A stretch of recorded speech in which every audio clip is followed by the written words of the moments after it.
Hi everyone, and welcome to our special edition of Grillaways, which is our end of year recap talking about some of our favorite grills.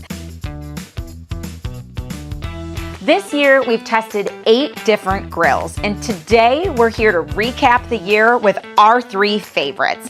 These are what we consider portable grills. Even though this one in the center is a little bit larger, it does have its benefits that we're gonna review today. So you can look up the full blog to see what we liked and didn't like about some of the other grills that we tested this month. But today we're gonna stay focused on these 3 that would be wonderful Christmas presents this year if you haven't already planned for that. So starting off with setup. A lot of these portable grills come fully set up these days. This Weber and this Blackstone needed a little bit of work to get, the handles on, some of these side handles as well, hooking up, where you're gonna put the gas. But overall, it's a short process to get yourself set up with the grill to start your grilling process. This little Nomaticue over here is pretty incredible. It comes almost exactly like you see it, and it functions as if it would function for your everyday use, where you just need to make sure that your grease trays and your gas setup is hooked up properly. This grill's wonderful. It comes with a strap to make it even more portable, and then it's super easy to get it, into use. There's a little foot stand here if you use your fingers to pull it out. You've got these little things that you lock into place, pulling the knobs out, and then it literally just pulls up and out and over. The grates are already in. When you first set it up, that's something that you take some protective packaging off of, but it really is that simple. I have looked at some of the reviews from others because we don't expect you to just take it from us. But some of the reviews say that they couldn't figure out how to get it open. And to be honest, they've admittedly said that was probably due to their lack of reading the instructions. Now, when you're opening this grill, the instructions are in a QR code with a video. They are on a postcard attached to the handle here. So if you look at the easy steps 1, 2, 3, which is exactly what I just did, you'll have no problem getting this grill set up. And I will say, nothing will open on this grill if this foot stand is not out. They understand just aerodynamics and the stability of the grill, so before they're gonna allow it to open, they need to make sure that those foot stands are out. So tip of the day, make sure it's out, but it is pretty incredible. You bring these things right along with you and you're set up anywhere. You could be on a boat, you could be camping, you could be tailgating. This is definitely, when we talk portable, the best portable option that you're gonna have. Whereas this Blackstone would be a little bit more difficult to travel with. The thing I like about the Weber in terms of portability is it really is just light, easy to take with you, and it's more of your typical grill and you can bring it anywhere. All right, let's talk about gas hookup. Every single one of these grills here comes with a hookup that's compatible with one of these small propane tanks. This one is a 16-ounce Coleman propane tank that you can use. If you have a larger one at home, and people again have written in reviews, especially for this Weber here, if you're trying to connect it, you're going to need that converter. Those you can buy off of Amazon or in any sort of Ace Hardware or hardware store and get yourself a hookup so you can put those larger propane tanks to it. They are meant to be portable grills, which is why they're built to have the portable gas with it. All right, let's talk heating capabilities. Now, like we just talked about, every single one of these hooks up to the same small propane tank. But the Blackstone, as well as the Nomaticue, actually has 2 different burners that you're able to use. It's dual burner action. You can change the temperature and the heat on either side of the grill to manage different items that you're cooking at any one time.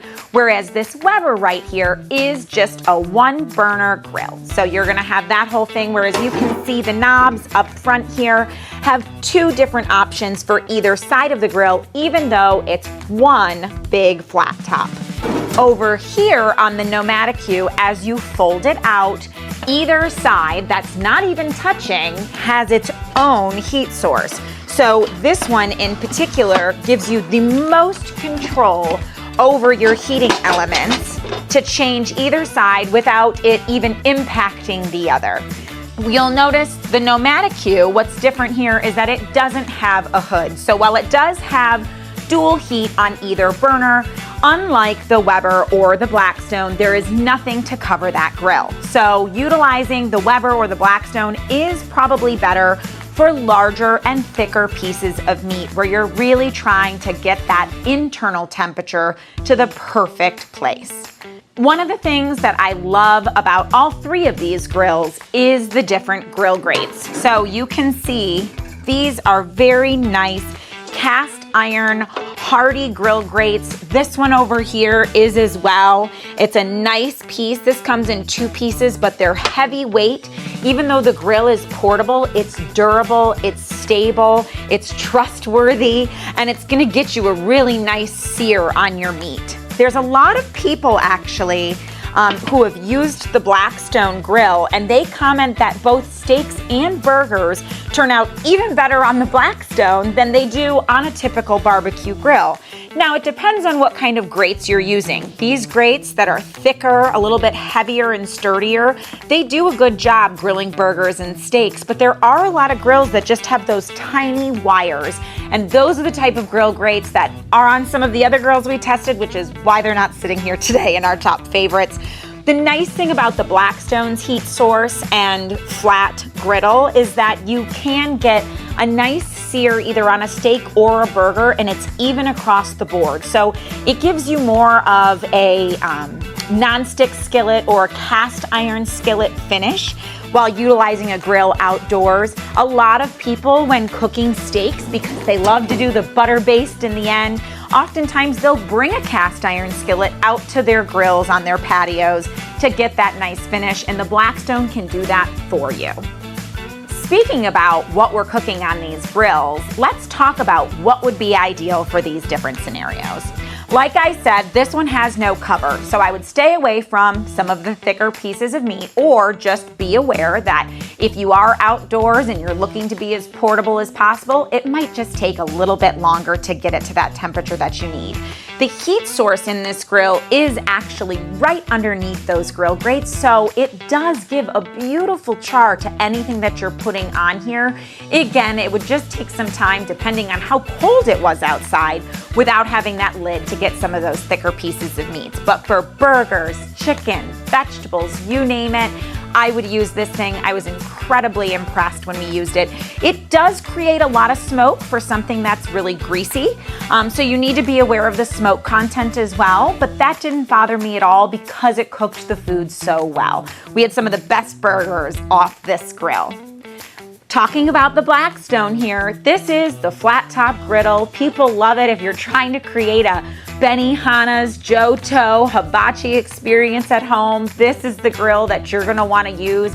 It allows you to have many things on the grill at once, to move them around, to set them aside to a lower heat and stay warm while you're continuing to grill on the other side. This thing is versatile. We've done things like Philly cheesesteaks and Chicago grinders on here, the really thin ribeye steaks that you could only ever do in a non-stick skillet in your kitchen that you can now cook outdoors. Peppers and onions, things that would typically fall through the grates, are wonderful to get that nice char grill on a Blackstone. And what is really nice is that you can do a typical burger or a steak and still get that even grill-like crust on it. The other thing that this is good for, we did a burger the other day that had a fried egg on top. If you're doing eggs, griddles in the morning with pancakes and bacon, you can have everything on here that you need for a breakfast. I think a lot of people give this grill such great reviews because they can use it for any meal or any occasion. This Weber over here, like I said, it's just incredibly versatile. One heat source, no, you can't change it from one side of the grill to the other, but it grills to perfection. It has a little lid. It is nice and portable, heavy enough so it's not gonna fall over, but light enough to take it anywhere with you. It fits the small gas propane tanks, And it's a big enough grill space where you could get something larger on here, whereas even over here, it is 2 grill spaces. You could never put anything across the center here. So whatever you're grilling on this Nomatic is gotta be only as big as the space that allots for it. Whereas this one has the lid, you could get some beautiful thick ribeye steaks on here and have some great results. All of these do pretty well rendering fat caps on steaks just because that heat source is so good, and the grill grates are those nice thick cast iron ones. One thing I do want to talk about is the cleanup. Obviously, if you're looking to have a portable grill or a grill on your patio, you want to make sure that it's easy to clean up or it won't create a mess in that surrounding area. This grill right here is pretty incredible. It's got 2 little pinholes in the bottom of each side that drip down into these little grease trays.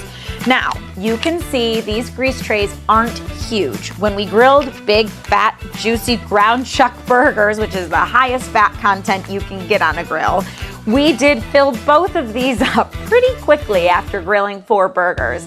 So if you were outside, no big deal. You can pick them up, dump them out for your next one, or just let them go boil over and, clean it up after the fact. They're dishwasher safe, incredibly easy to clean, but I would keep an eye on just the size of the drip tray for this grill. Again, it's the most portable grill. You're out in the wilderness. It's probably gonna be 1 or 2 of you utilizing it, not some huge barbecue or picnic that you're relying on this for. So I think it suffices for what the need would be. This Blackstone actually has a large drip tray in the back. You can see it's been used, but it's nice and deep. It's thick. You could grill on this time and time again, and it still probably wouldn't fill this up. I can see the grease that's solidified from previous cooks that we've done.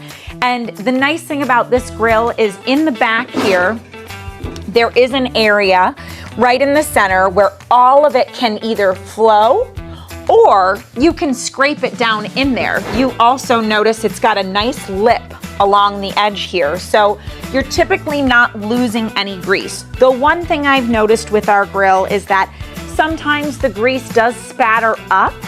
We have seen some grease dripping down in some of the back corners, so if you did have some really nice pavers, you'd want to just watch out to make sure your grill isn't dripping in any areas that you don't want it dripping in. But otherwise, like I said, it's incredibly easy to clean. You can scrape everything down into that back grease tray hole, or you can get yourself a couple of paper towels once it's cleaned off, or a rag, and just use some fresh lemon juice, turn the heat back on, scrub off any bits that are sticking, and you'll be good to go. I showed you earlier, these grill grates come out in 2 separate pieces. These are incredibly easy to clean as well. And the drip tray is underneath. So you'll see the drip tray on this one actually slides in and out from the front.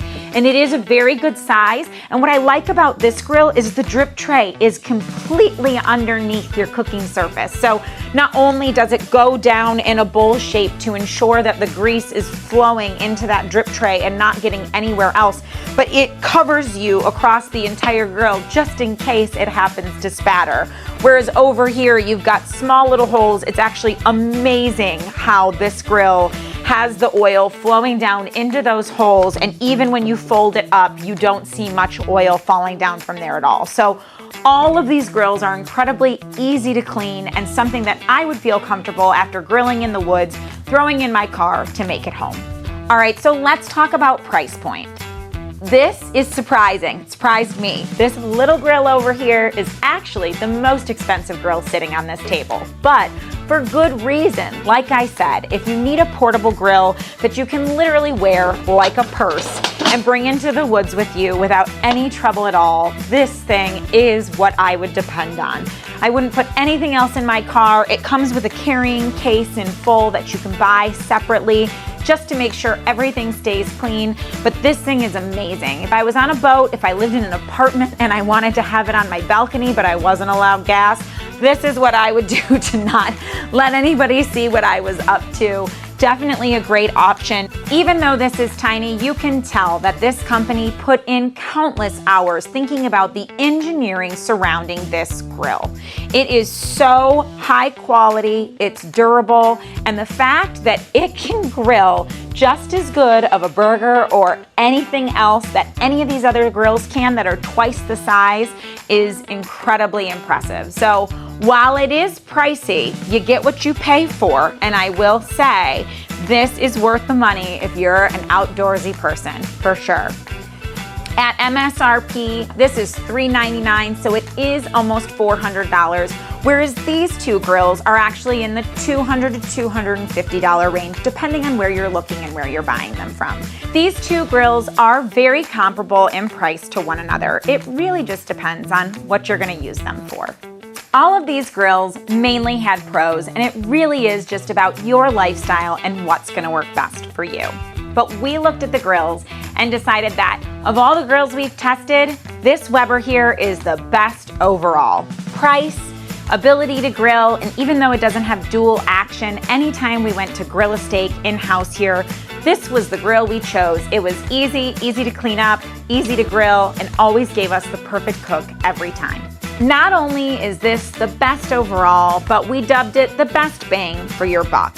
I do think that for what you get, it's a really good price point comparatively to some of the other portable grills. And if we are talking being portable, the reason I would say it's better over this one is because it is more of a true grill versus a flat top griddle.